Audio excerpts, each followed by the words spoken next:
Put some music in my food for me and give me some reggae, reggae sauce. Hot reggae, reggae sauce. It's so nice. Can't seem to catch a break. I call it reggae, reggae sauce. Hot reggae, reggae sauce. I thought that I'd be safe here. Follow the rules. And nothing bad could truly happen.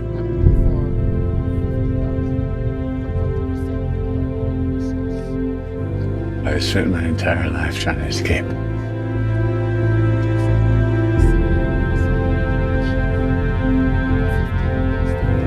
Then after a few years, my life turned to shame.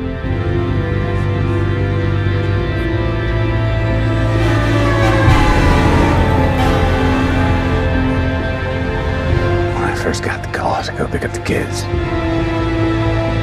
I started to think that maybe I could earn a second chance.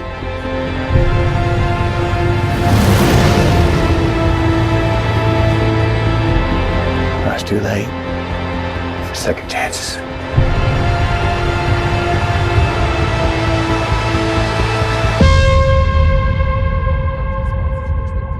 It's not too late.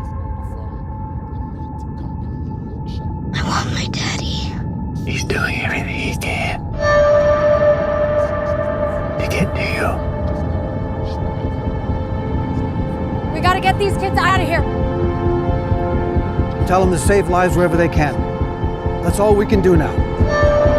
I have 22 kids on that bus. I gotta get them to their parents. Hang on!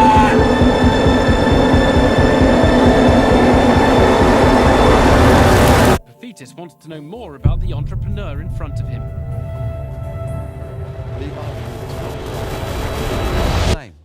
No, it's my pseudonym. My real name is Keith.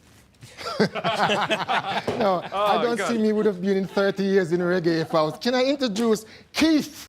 Now, he's been making his homemade barbecue sauce for years, but since appearing on the television show Dragon's Den, Levi Roots hot and spicy sauce is now being sold in one of Britain's top supermarkets. To gain the interest of the show's investors, he sang for his supper. It's got some peppers and some herbs and spice. Me want some reggae, reggae sauce.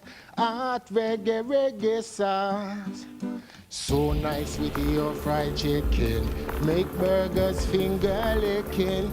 And rice and peas and fish. Put some reggae sauce on your lips. Thank you.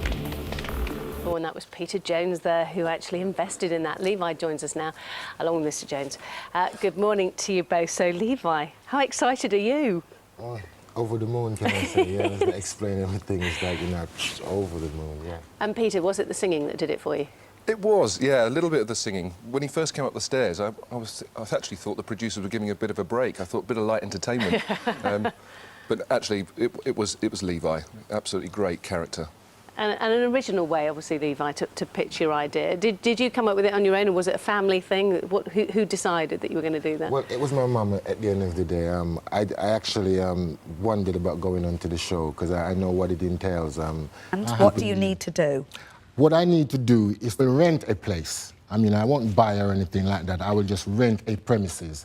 And I think the equipment will cost me about $25,000 for all equipment. I asked her, I said to her, Mum, shall I go and embarrass the family secret? Yes, exactly. Be sneered at by those people. Yeah, and she just said, son, you know, just go and you say your prayers, you read your Psalms 23, she said to me, and you knock them dead. You go and slay those dragons. And I might have misunderstood you slightly because I thought you said that you had an order for 2.5 million litres. That's not what this letter says. A huge moment of national pride. Actually, the wonderful bobsleigh team in the Winter Olympics, which was the Cool Runnings team, made famous, immortalised in a Disney film. Immortalised, yeah. And there are parallels there, and that was a moment of great national pride. Everybody else that said to me, Levi, don't take the guitar, don't sing, because I thought they were telling me to be someone else. But I thought it's really good to be you. because it's easier when you're you and not pretend. And me with my music is me 100%. So even though my kids and everybody was saying, look, Dad, this is not a show about, about music or X Factor or anything. This is about business and enterprise. I still want it to be me, and I think that's the reason why Peter and Richard invested. And are you still in touch with them? Do you still have a relationship? Well, Peter and I has become, much more than just an investor. We have been in business now 16 years since I was on the Den together, and it's just a wonderful relationship. I brought my shares back from Richard Farley, the other dragon that invested. But I think I'll always want Peter in there. And in business, you will always want somebody that knows more than you, and Peter is that person to be able to mentor.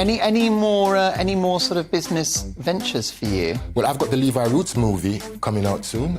We start production in. And is this the story of your life? The story of my life, the story of the sauce, of my grandmother, of my mother, of the Jamaican diaspora that came to the UK during the Windrush generation. Yeah. Of course, my parents. Which Hollywood superstar is going to play you? Well, I don't know. I was in the Chain of Hope event the other day, and I saw Idris Elba on stage, and I thought to myself, yeah, maybe, just maybe. Yeah, we might take Elba, definitely. And it's obviously changed your life. How do you handle the fame? It must be a mixed blessing.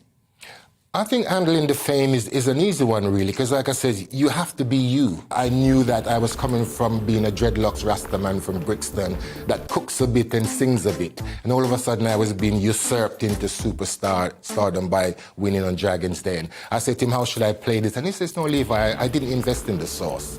I invested in you. And it just gave me the most amazing free for all to be able to just be me. Did you have a bit of cash in the bank when you entered the Den? Absolutely broke. I couldn't afford the taxi fare that morning to get to the Den at all. We had looked through our pennies, me and the kids together, and saying that I'm going on the most important journey of my life, and we couldn't even afford the taxi fare. So it was that bad. No, but I still went in with. It doesn't reflect well on the BBC, who should have put you in a cab. They should have. They should have. We do that at GB News because we look after our guests. And now, I mean, look, it's the money's not important, right? You've created a great sauce that gives so many people pleasure. It's a fabulous product, Reggae Reggae Sauce. Thanks for my bottle.